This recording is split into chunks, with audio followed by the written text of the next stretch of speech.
right, hi, so today we're going to be wrapping the upper extremity. Before beginning your wrapping, you want to make sure that your client's arm is clean, that you have applied a low pH lotion. Before wrapping, we're going to go ahead and put a piece of stockinette on. This stockinette's a bit large for her arm, but it's the best we can do today. So like in all your clinics, we'll just do the best with what we have.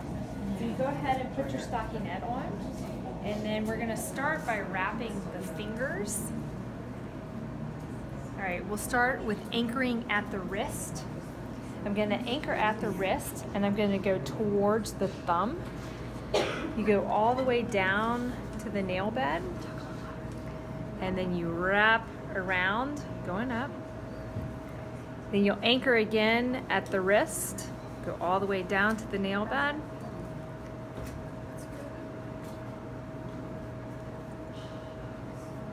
I like to circle about 3 times. You want to make sure you get all of her finger. Anchor around the wrist, down to the nail bed.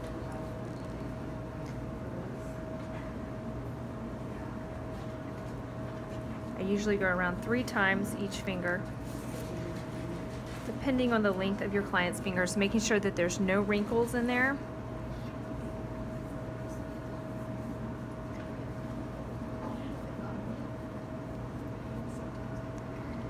Down to the nail bed, all the way back up.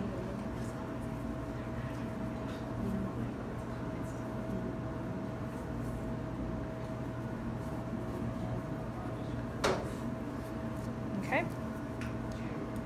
And then last one, pinky. All the way back up. So you never want to end on the finger. So that one looks like it's okay right there. I'm just gonna tuck it back in, but if it had ended on the finger, then I wouldn't wrap that finger right now. I would start with another roll and wrap the little finger. All right, so when you're done wrapping the finger, I want you to have your client go ahead and make a fist, and you can see that there's lots of skin showing. So I'm going to use a second roll. I'm going to go from the opposite direction that I started with. Last time I started towards the thumbs, and this time I'm going to start towards the ulnar side, and I'm going to go and address all those skin openings. I call this the awareness sign, but what that really means is you're just going back and around the fingers. Again, anchoring at the wrist in between.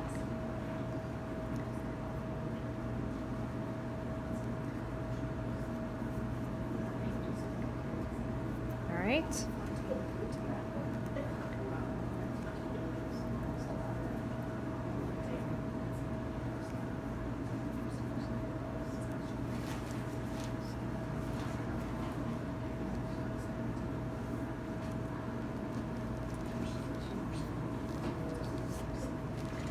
Okay, go ahead and make another fist for me so we don't have any more skin openings there. So now I'm just gonna take this and I'm just gonna do a little herringbone pattern. There's not much compression in this white gauze, so I'm just gonna be careful not to create a tourniquet effect by going straight across. Okay. So now you can see the palm is open. You should be able to put one finger down in there. And that's how you know that you've done that finger wrap correctly. All right, so go ahead and relax that hand. I'm gonna put your finger through here. We're gonna put cotton all the way up her arm, so you're trying to get that arm to be a cylinder as much as possible. So I'm gonna go ahead and start all the way up. This cotton, as well as the stockinette, will help protect the skin and help wick away moisture.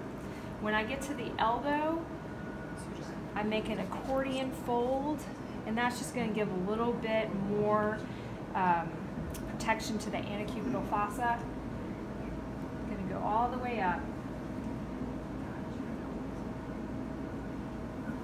When you wrap, you'll go all the way up to the top, so you want to make sure that you get up here as high as possible. All right. So now I'm going to take this extra stockinette, I'm gonna fold it back. We're gonna be really, this first couple bandages focused on these lymphatic lakes, which swell quite a bit. I'm gonna take my 6-inch and I'm gonna start this time wrapping towards the thumb. I'm gonna create an anchor around her wrist. Then each time I go through the thumb, I'm gonna fold it over, but each time you'll see that I fold it a different way. So I'm gonna anchor it again. Then the last time I folded it this way, so this time I'm gonna fold it this way. Go through her thumb, anchor again. And you'll notice that I'm never anchoring in the same place. I'm always going to be anchoring in different places, folding different way each time I go. And that's just to distribute the pressure so that you don't get a tourniquet effect. You're going to spend this whole first bandage going through the thumb, folding, and then anchoring. Each time a different way.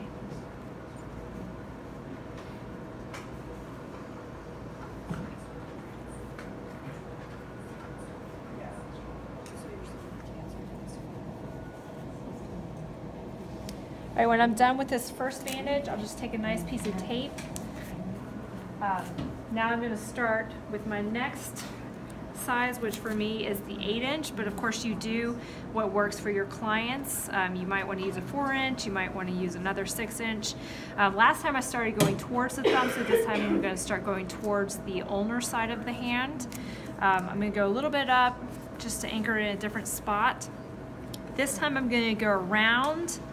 Then I'm going to create a pleat by pinching it with my fingers. We're going to go all the way across the MCPs, which is those lymphatic lakes, and those lymphatic lakes tend to get pretty swollen on people. So I'm going to create 2 pleats, anchor again around the wrist. This is my second pleat.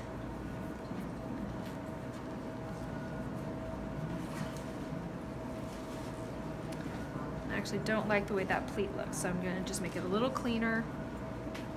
All right, go back around. And this time, I'm going to come and I'm going to cover my pleats as much as possible. You will still have some right there. And I'm going to start going up with a spiral. While I'm on the hand, I'm going to cover about 75% each time I go around, 75% of the bandage each time I go around.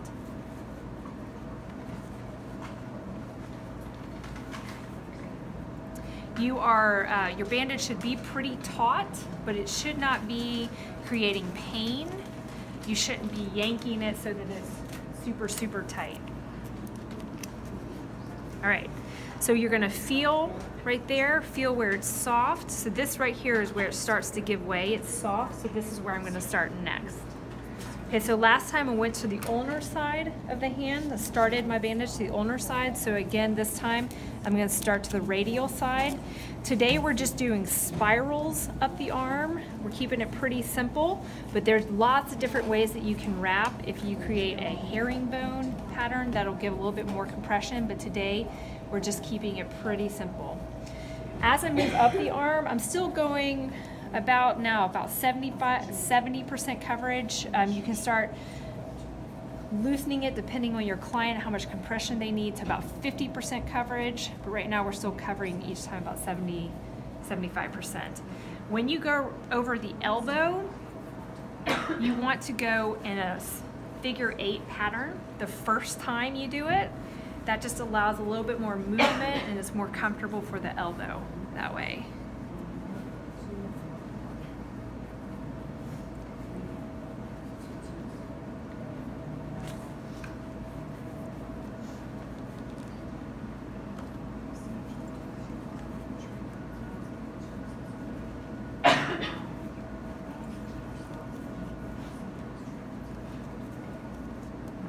So I'm going to put one more bandage on there because I want to make sure that we go all the way up, and I want her to have another layer of compression.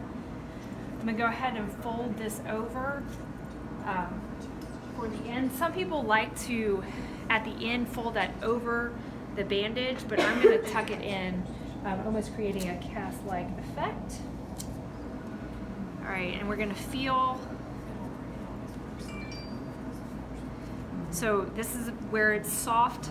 We're gonna start right there. So last time we went to the thumb, this time we're gonna go to the ulnar side.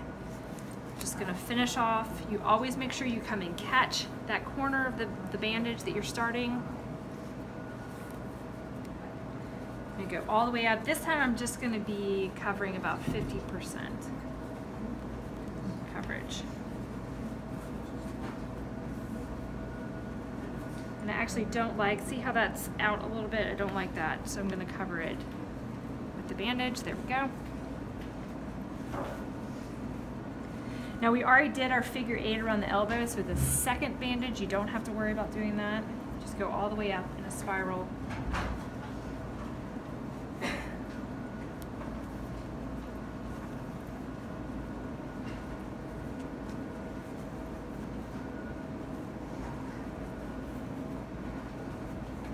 You want to make sure you get nice and in that armpit. I have a little wrinkle right here, so I'm going to make sure I straighten that out. And then